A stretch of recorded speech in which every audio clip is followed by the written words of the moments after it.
Shalom Bapak Ibu Saudara. Bina Iman pada hari ini saya beri judul Melakukan Pekerjaan yang Indah. Firman Tuhan diambil dari 1 Timotius 3 ayat 7, demikian bunyi firman Tuhan. Hendaklah ia juga mempunyai nama baik di luar jemaat, agar jangan ia digugat orang dan jatuh ke dalam jerat iblis. Saudaraku yang terkasih di dalam Tuhan Yesus Kristus, surat Timotius ini ditulis pada masa abad pertama, di mana gereja dan orang Kristen pada waktu itu dimusuhi oleh orang-orang Yahudi, Romawi, bahkan orang-orang Yunani penyembah berhala. Hidupnya tidak mudah dan selalu ada dalam ancaman. Maka sungguh luar biasa apabila ada seorang yang bersedia menjadi penilik jemaat. Saudaraku, nats firman Tuhan hari ini jelas berbicara kepada setiap kita tentang bagaimana menjadi penilik jemaat.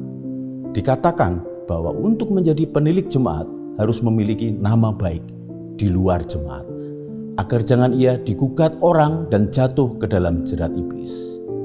Semasa 5 tahun saya studi, masa lalu saya melayani di sebuah gereja di Yonshin Presbyterian, Korea yang terletak di kota Seoul. Gereja ini adalah gereja yang sangat bertumbuh dengan begitu cepat. Saya merasakan karya Roh Kudus yang begitu hebat terjadi di gereja ini. Gembala sidangnya bernama Reverend Lee Sun Chang, seorang yang sangat rajin, rendah hati dan inspiratif, penggerak jemaat yang hebat. Di saat saya datang ke gereja ini, jemaatnya barulah 500 orang. Hingga saat ini kemudian bertambah sedemikian rupa mencapai 5.000 jiwa lebih.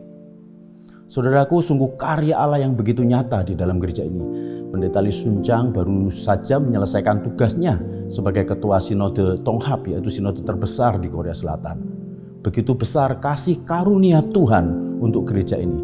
Dan gereja ini menyebut penilik jemaat dengan istilah jangnonim. Seorang untuk menjadi jangnonim di tempat ini tidak mudah. Harus melalui tahapan persyaratan dan rangkaian pembekalan. Seorang jangnonim di Korea adalah seorang yang sangat dihormati dalam lingkup gereja dan masyarakat.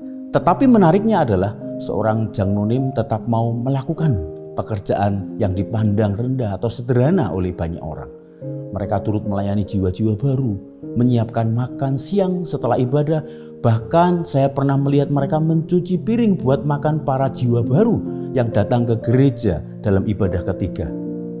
Saya semakin menyadari bahwa gereja ini tidak hanya memperhatikan masalah kasih karunia Allah saja, tetapi juga sangat mengedepankan masalah panggilan, karakter, kedisiplinan, kerajinan, tanggung jawab, kasih, dan kerendahan hati.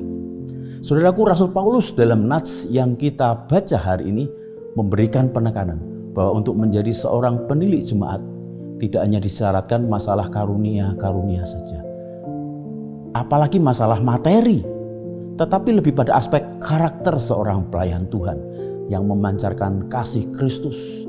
Kasih Kristus yang ada di dalam diri itu dipancarkan keluar menjadi buah-buah roh yang disatukan, disalurkan kepada sesama. Saudaraku, dari dalam diri muncul ekspresi buah roh, kasih, sukacita, damai sejahtera, kesabaran, kemurahan, kebaikan, kesetiaan, kelemah lembutan, penguasaan diri yang begitu kuat seperti yang ditulis Paulus dalam Galatia 5 ayat 22-26. Saudaraku, buah-buah roh terpancar keluar dan dipraktikkan di dalam kehidupan nyata yang kemudian menghasilkan kebaikan kepada setiap orang. Nilai karakter diri menjadi sesuatu yang sangat penting bagi Paulus di dalam menyiapkan seorang pelayan Tuhan. Saudaraku, seorang pelayan Tuhan bukan dipilih berdasarkan siapa dia, misal karena hubungan pertemanan ataupun nepotisme atau apa yang dia miliki secara materi. Tetapi dikatakan adalah seorang yang memiliki nama baik, bukan hanya di dalam lingkup keluarga, di gereja, tetapi juga di luar gereja. Artinya apa? Artinya dia adalah seorang duta Kristus yang membawa kasih Kristus terpancar hingga keluar tembok gereja. Dia adalah saksi Kristus dimanapun dia berada. Jangan sampai keberadaannya menjadi jerat iblis dan mempermalukan gereja Tuhan. Maka mari kita mengingat selalu nasihat Paulus ini yang tidak hanya memperhatikan masalah karunia-karunia saja, tetapi juga masalah panggilan dan karakter yang dalam memilih pelayan-pelayan jemaat. Kiranya nama Tuhan saja yang dimuliakan. Amin.